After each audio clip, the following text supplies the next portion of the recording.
So this pastor story just got a little bit more interesting.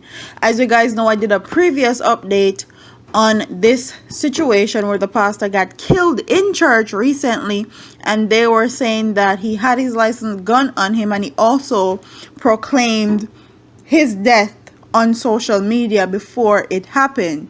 So the tea is very hot in this one.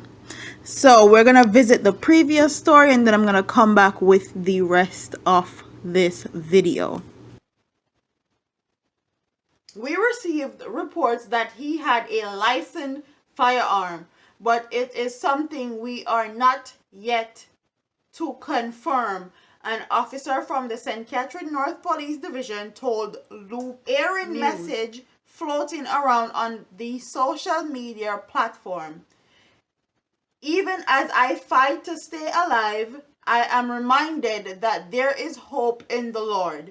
If ever I prematurely leave, my heart is at peace, and I know I am going to a better place. I'm of the view that I have fulfilled my promise. Read the message that was posted on Twitter by Johnson, who went by the handle Shane Vibes. So he proclaimed his death on Twitter, and he also had his licensed gun. And initially when I was reporting the story, I was like, why would you have a licensed gun in church? But as you guys know, Jamaica, they run red, so even pastor after they carry gun at church. But that's neither here nor there. I'm saying if he had his licensed gun on him, why not pull it out? Why not defend himself? Why not use it? And a lot of people were saying that he may not have enough time, or he simply made peace with what was going to happen to him and say he's right with the Lord and he's ready to go, basically.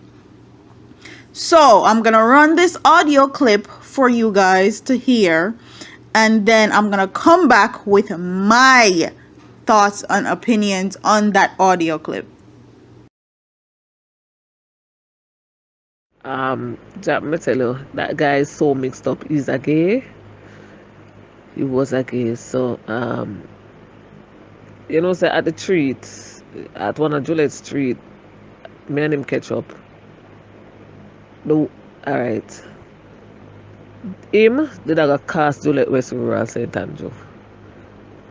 And yesterday morning, I text her and I said, Juliet, I'm not going further with you until you call a workers' meeting. You need to call a workers' meeting where you get all the workers and put this in front of them. We need to go out in the fields and them things they may tell her. And she told me, Claudia, my workers' meeting start next week. You understand what I say? The guy is so disrespectful. He was so disrespectful. You realize I don't even comment to all none of his pictures on Facebook, more than rest in peace. He's so disrespectful. Him dead, and Juliet can't even, I know she not text my phone and tell me say James dead, cause she know. She knows. He's such a disrespect. Him forge all the secretary name, can go a CDF, go change big check. Him stop all support for people. Everybody complain about this guy. He was so mixed up. Sometimes we see people dead, Jack. It's something. He was such a mixed up guy. He mixed up in too much things. Batman business, money laundering, scamming every friggin' thing in my thief. So the only shocking part of it when me get this man in the same pastor, what I get last night, is that he's a pastor.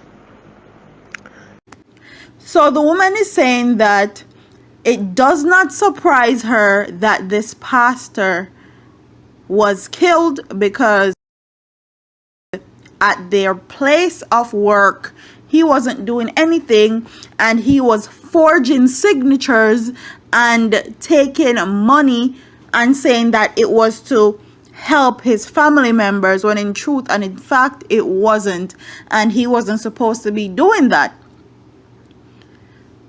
And the only thing that shocked her was that he was a pastor. Everything else that happened did not shock her one bit. The part that got me in the audio clip was when she said he mix up in a scamming, forging, he mix up in all types of stuff.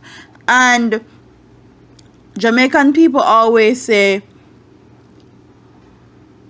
that when something bad happens to you, it's because you did something bad and it's coming back to bite you in the butt, or it's karma, or whatever is done in the dark must come to light.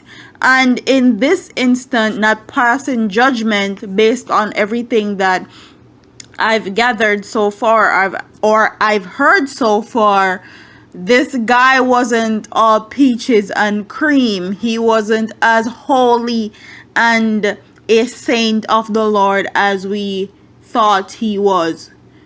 I literally thought that he was some person that was doing his work for the Lord, basically, and they just ran up on him and killed him. But now we're learning the backstory and learning that he's mixed up in all types of foolishness. So comment in the comment section and tell me what you guys think about this story. Do you think that he was actually mixed up in scamming, forging, and all the stuff that he was doing came back and bite him in the butt, and that's why he was killed? Or do you think that it was just a one-off situation and they just ran up in that church not knowing anybody and just killed him? Or do you think that it was extortion? They were trying to extort him because they knew he was scamming, he was forging people's signature, and he was handling a lot of money, and other people wanted dibs on all that money that he was handling, and he said no, and it turned left. Also, do you think that he knew he was going to die? Because in the previous clip that I'll run, you will hear him proclaim his death on social media. So obviously he knew something bad was going to happen, or he knew his past was going to come back and bite him in the butt. So comment in the comment section, tell me what you guys think. Don't forget to like, comment, share, and subscribe to your girl here on YouTube. I'm up out of here, man. Deuces. And also rest in peace and condolences to the family.